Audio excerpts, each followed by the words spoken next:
Hey everyone, J-Rob Plays here, and now that we have an official teaser and release date for Helhest on the 9th, I wanted to put together a video going over all the possible lore of her as a character, at least some of the lore that we may think is possible. Of course, we'll get more here in a few days, and covering her abilities to give everyone interested in pulling for her an idea of where she fits into the game's group makeup.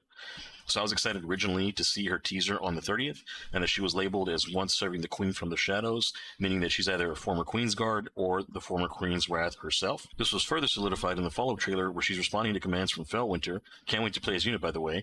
And she goes on to use what appears to be a version of Trinity Ghoul from Destiny 2's Forsaken expansion.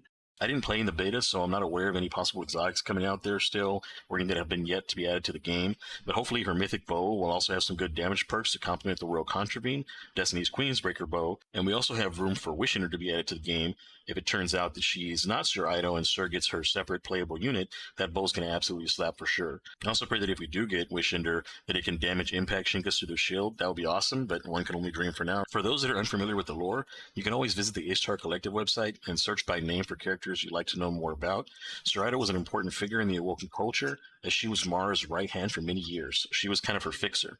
If there was a threat of any magnitude that a normal group of Corsairs couldn't handle, Mara would turn to Sjur Eido and she would handle it discreetly. Mara became so reliant on her that it even led to a romance between the two, as Mara never saw anyone else who she could even fathom being like a partner or an equal. Even her own brother Aldrin didn't command the same level of respect Mara had for Sjur. And if she really is Sjur Eido, I can totally see why Mara was into her. Her artist really did her justice, like she really did well with the Awoken compliments and everything with this character model. And when Sjur Eido went missing while on a mission, it completely changed Mara. That led to the events of the Dreaming City in Eleusinia, the area that we play in the Taken areas. We were doing the dungeon that was released with Forsaken, and we still very well might find out what happened to Sjur Eido in the Destiny 2 universe, as we're currently dealing with the 9, and there was a strange coin that was found in her body, leading Orin to find Sjur, which led to Sjur having his hump back, and then led to Orin becoming the next emissary of the 9. But in Destiny Rising universe, these events can go very differently. Now, full disclosure, as of a few days ago, we were able to get more information officially on Helhest, and her identity at birth has been an Awoken named Kyriella. She was then risen as the Lightbearer Helhest. However, there could still be a twist in that Kyriella changed name at some point in her life as an Awoken to Sjur Eido prior to working for Marasov, so that twist that she could still be Sjur Eido is still out there. However, what we do know is that she currently works for the Iron Lords, and she's not shown any connections to Saladin, Radagast, or any of the other notable Iron Lords, so it can be inferred that she's only working directly under Felwinter for now, and not the Iron Lords as a whole. Now, we also know that these Iron Lords are not as united as they were implied to be in Destiny 2. Saladin just barely patched things up with Radagast, and we are just now seeing Felwinter for the first time, so he's also not been shown to have regular communications with any of the major Iron Lords.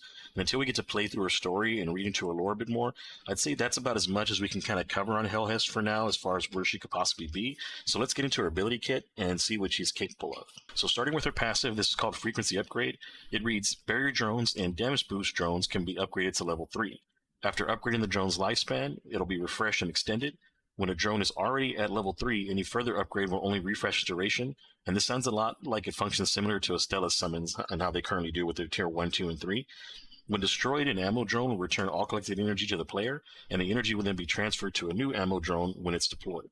And so that's just specifically the ammo drone out of those 3 drones.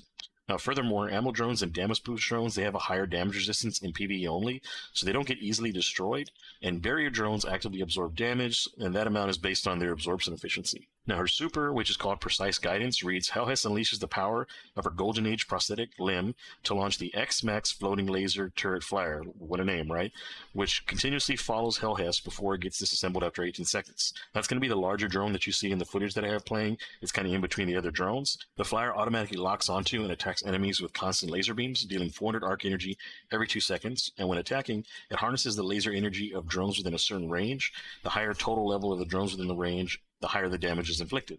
Each drone level also increases the damage by 10% up to 100%. The flyer prioritizes attacking the last enemy attacked by the player, followed by the next closest enemy. If there are no enemies within the attack range up to 40 meters, it'll just stop attacking. And additionally, while the flyer is active, it acts as like an airborne early warning system to amplify the effects of all of the existing drones. For the barrier drone, it increases damage absorption efficiency by 100%. For the damage boost drone, it increases its damage boost by 100%, and for the ammo drone, additionally, it increases the progress accumulation efficiency by 100%, and when Helhest dies, the X-Max Floating Laser Turret Flyer immediately gets disassembled. At this point, with a name like that, I feel like we should just start calling it the Wacky Waving Inflatable Arm Flailing Tube Man from Family Guy, because what a name. Now, her first signature ability is called Rapid Deployment. Helhest deploys a drone at a designated location, and after deployment, the drone will be launched at the designated location and hover in the air. There are a total of 3 types of drones. Again, those are barrier, damage bonus, and ammo. You can use a support button to switch between the drones, and you can use the ability button to release or upgrade the drones, hold to aim, and then release. Now, for the barrier drone, when successfully deployed, barrier drones create a rectangular shield that blocks incoming enemy bullets. Depending on the barrier drone's level, its width is between 2 and 4.5 meters, and its health is between 400 and 900. Different damage sources, but either player, combatant, or super, have like varied absorption efficiency between 1 and 2. I guess it's a percentage. And barrier drones initially last for 30 seconds, but they can also last for 40 seconds if upgraded. Now, for the damage bonus drone, that drone, when successfully deployed, or damage boost drone as we should call it, it boosts allies' damage within a circular area. Based on the damage boost level, it increases the damage allies within a 10-meter range of either 10, 20, or 30%. Upon leaving the affected area, the boost remains for 5 seconds before fading, which is nice. And damage boost drones initially last for 30 seconds, but can also be upgraded to 40 seconds, just like the barrier drone. Now, for the ammo drone, when that's successfully deployed, ammo drones collect energy from defeating enemies within a 10-meter circular area. And for every 8 energy collected, 1 heavy ammo is generated, and players will need to pick it up manually themselves. I wonder if shoot to loot still works, and I wonder if it's 1 heavy ammo brick and not like just one shot. That would be kind of anticlimactic. Ammo drones cannot be upgraded, and there can only be 1 ammo drone out at a time. Creating a new ammo drone will destroy the existing one.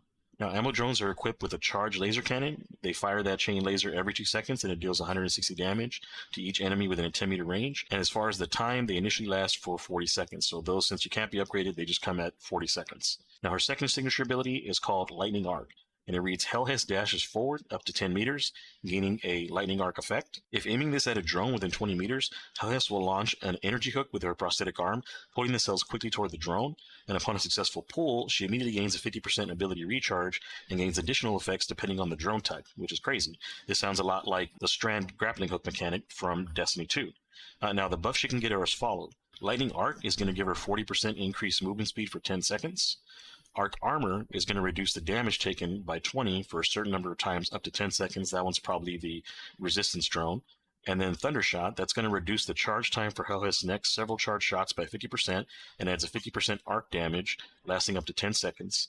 And then Lightning Overload, that overloads a pulled ammo drone to increase its attack rate by 50% and energy absorption efficiency by 100%.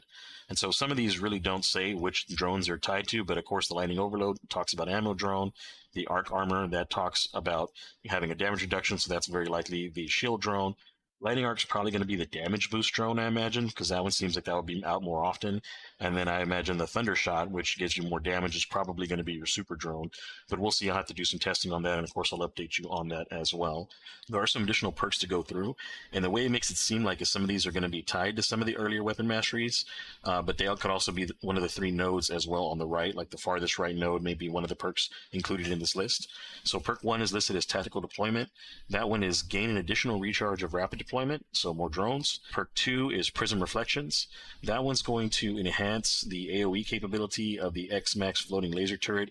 It'll spread attacks to other enemies within 8 meters, attacking up to 3 additional enemies, so pretty strong there. High Pressure Reaction. That one's going to enhance the suppression capability of the super, so when the drone pull is successful, Lightning Arc can be used again for a short time, so I think that answers the question about Lightning Arc. However, successful pulls in quick succession uses Lightning Arc. They will not trigger the effect. You can only do that once every so often, it seems. Now for perk 4, it's called Frequency Fluctuation. That one's going to rapidly upgrade your drones. Every 30 seconds, the rapid deployment ability can be enhanced, allowing the direct deployment of a level 3 barrier or damage bonus drone or an ammo drone with 4 energy. For the weapon mastery 1, called Overcharge, that's going to enhance the AoE capability of the primary weapon. So within 10 seconds after each drone deployment upgrade, the next 2 arrow attacks will cause 300 additional splash damage to targets within 5 meters. So I guess even if you're using her normal bow and not like a Trinity Ghoul style bow, you're still going to have that AoE effect. Or it just may be her normal bow that we're seeing in the footage and not Trinity Ghoul, and this is what you're seeing as a result is just the weapon mastery effect. The weapon mastery 2, Hawkeye Radar, that enhances the assault capability of the linear fusion rifle, and that reads that during the presence of the X-Max floating laser turret flyer, or as we call it, the wacky waving inflatable tube man, the damage of the linear fusion rifle is increased by 10%, and each hit extends the duration of the floating laser turret by 5 seconds, or 0.5 seconds. So after reading through all of her abilities and perks, she sounds like she's going to be extremely versatile, and she may even be decent at like speedrunning with the lightning arc buff and the strand grapple ability of the drones. We'll see how quickly and how often you can keep that speed boost up compared to other units.